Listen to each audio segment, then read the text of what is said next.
Je dis non. Je dis non parce que ce n'est pas aussi de leur faute.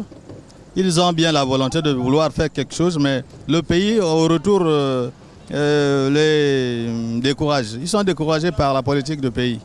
Ils ont bien la volonté parce qu'on a vu des exemples. Il y a des médecins qui voulaient bien venir intervenir au pays, mais la politique de notre nation n'a pas permis qu'ils puissent venir. Ils ont en quelque sorte été découragés. La diaspora a déjà annoncé leur volonté. Ils ont fait le premier pas. Mais c'est au gouvernement de prendre des mesures d'encouragement. Par exemple, un médecin qui travaille en France, nous ici on a crise de médecins. Un médecin qui exerce en France, il a un certain plafond qu'il gagne. Mais dès qu'il arrive au pays, il faut qu'il soit satisfait avec le gain de notre pays. Même si ça ne pourra pas être le même salaire que la France, mais au moins qu'il ne soit pas lésé. Alors, la preuve c'est que ce qu'il gagne en France, avec ce qu'on le promet gagner ici, c'est vraiment la nuit, le jour et la nuit.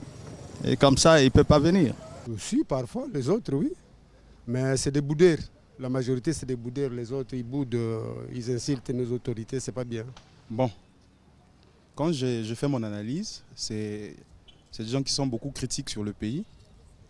Malheureusement, qui ne vivent pas d'abord les réalités, qui ne comprennent pas réellement les réalités sur place. De loin, ils essayent de parler. Mais la chose que je pourrais dire à ses frères, c'est qu'ils devraient d'abord comprendre les situations que nous vivons ici sur place. Et puis s'ingérer eux aussi au développement de ce pays. Donc s'ils sont arrivés là-bas, certainement ils comprennent comment est-ce que les autres sont en train d'évoluer. Mais nous qui sommes sur place, nous ne connaissons pas. Donc ces connaissances qu'ils ont là-bas, au lieu de nous critiquer seulement, c'est mieux qu'ils viennent sur place, qu'ils essayent de nous les partager.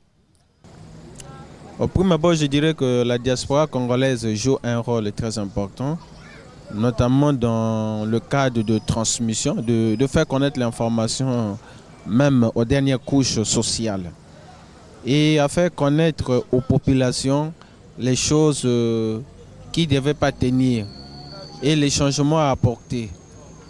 Et donc la contribution de la diaspora congolaise ne porte pas seulement sur le plan politique, sur le plan culturel, social, économique, mais puisque tous ces éléments-là constituent ce qu'on appelle le socle d'un développement du pays. Et de ce point, je dirais que la diaspora a bel et bien raison d'évoquer ces raisons et de dire ce qui est bien, ce qui n'est pas bien. Ce qui est bien, c'est ce que les populations ou les citoyens et les citoyennes congolaises doivent copier. Et ce qui est mauvais, c'est ce qu'ils doivent rejeter. Le pouvoir en place aussi doit entendre la diaspora pour dire que ça c'est bon, ça c'est pas mauvais, pour faire avancer le pays. Et je crois que dans ce cadre, les institutions avanceront, nous changerons de mentalité et nous deviendrons unis pour bien diriger ce pays. Oui, ils apportent quand même une valeur ajoutée chez nous au pays. Pour certains, ceux qui ont pris conscience de la vie, ils s'organisent de forme coopérative, telle que je connais une association de la diaspora qui œuvre pour l'agriculture et l'élevage à Kombe. Et les autres se concertent en opinion, pour donner les opinions publiques de façon que notre gouvernement puisse prendre certains conseils qu'ils apportent pour l'évolution de notre pays. Bon, moi, je ne pense pas que ça apporte quelque chose. Parce que ça apporte dans leur famille, je pense bien, mais pas dans le Congo. Je ne vois pas. Ils sont ailleurs. Ils sont ailleurs, ils pensent à leur famille, mais ils ne pensent pas au Congo. Parce que s'ils pensaient au Congo, je devais voir les choses qu'ils font. En termes de valeur ajoutée économique, je ne pense pas parce que la plupart de nos jeunes, lorsqu'ils arrivent, bien qu'ils s'intègrent aussi facilement dans le pays d'accueil, ils ne participent pas vraiment à la valeur ajoutée. Mais contrairement à la critique, oui, ils critiquent tellement beaucoup le pays, mais qu'ils n'y participent pas en termes réels. Ils oublient un peu la vie du passé et ils s'apprennent à leur pays d'accueil et ils oublient qu'ils sont d'abord Congolais avant tout. Donc ils ne s'imprègnent pas vraiment dans la vie économique. Mais en termes politiques, c'est des bons critiqueurs. Ils sont capables de vous dire que vous n'avez pas mangé, que vous n'avez pas mangé, comme s'ils étaient dans le même pays. Alors que ce n'est pas ça. Et nous qui sommes ici, connaissons les réalités. Et ils sont beaucoup plus dans la critique parce qu'ils arrivent dans un pays d'accueil qui a les politiques assainies, des bonnes politiques, contrairement à la nôtre. En termes d'idéologie, oui, elles contribuent, parce qu'elles apportent ces idées. Elle dit comment, dans les pays d'accueil, comment ça fonctionne. Mais en termes de matérialisme, venir, parce que il était difficile aujourd'hui, je ne sais pas à part M. Véron Mancou, quel investisseur qui revient au pays pour dire que oui, j'ai appris dans d'autres pays, je viens investir dans mon pays, apporter de la valeur ajoutée, c'est-à-dire le travail, les idées, la technologie. À part M. Véron Mancou, je ne vois pas quelqu'un d'autre. Bien qu'il y a d'autres qui sont sous l'ombre, qui viennent pour le financement que l'État, parce que c'est aussi le problème de l'accompagnement au niveau de notre gouvernement. Parce que ces jeunes vont dans des pays où la technologie est très avancée, où les idées économiques sont très avancées, mais quand ils arrivent, ils ont besoin d'investissement, ils n'en trouvent pas. Voilà. Mais moi je pense que tout dépend, c'est une question à mon sens très complexe. Si quelqu'un n'a pas des capacités intellectuelles, s'il n'a pas appris, si ce n'est pas cultivé, qu'est-ce qu'il peut apporter?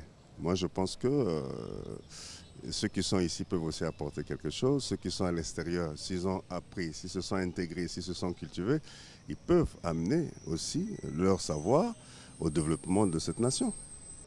Ils peuvent contribuer s'ils ont un esprit patriotique. Ça c'est très important parce qu'on peut être en dehors du pays et puis ne pas faire attention, ne pas fixer ses regards vis-à-vis de la nation auquel vous sortez. Donc tout dépend.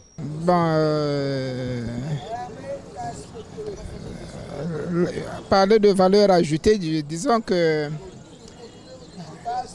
au regard, en comparaison avec les autres pays d'Afrique, nous avons l'impression que la diaspora congolaise, son apport n'est pas assez considérable.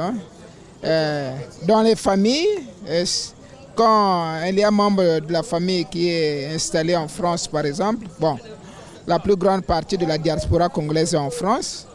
Il y a 20 ans, elle était estimée à 12 000, il y avait 12 000 Congolais en France, mais nous ne sentons pas l'apport de ces 12 000 Congolais dans les investissements.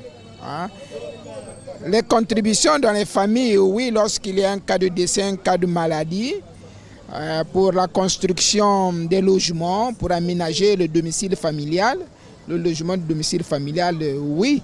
Donc, vous voyez bien que c'est un apport qui n'est pas assez considérable.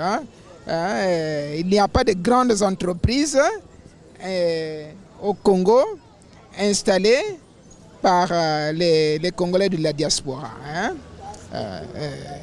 Il y a une grande culture à Bakongo, à Brazzaville Sud, où on pense qu'il faut nécessairement aller en France pour vivre mieux. L'apport de la diaspora en termes d'investissement dans les affaires ne se fait pas, n'est pas assez considérable. Je ne vois pas leur rapport par rapport à l'économie. Qu'est-ce qu'ils apportent? Ils sont plutôt critiques par rapport à la gestion du pays. Ils n'apportent rien pour moi. Pour moi, ils n'apportent rien. On attend. Les gens parlent toujours de la diaspora politique. Bon, moi, personnellement, je n'aperçois rien là.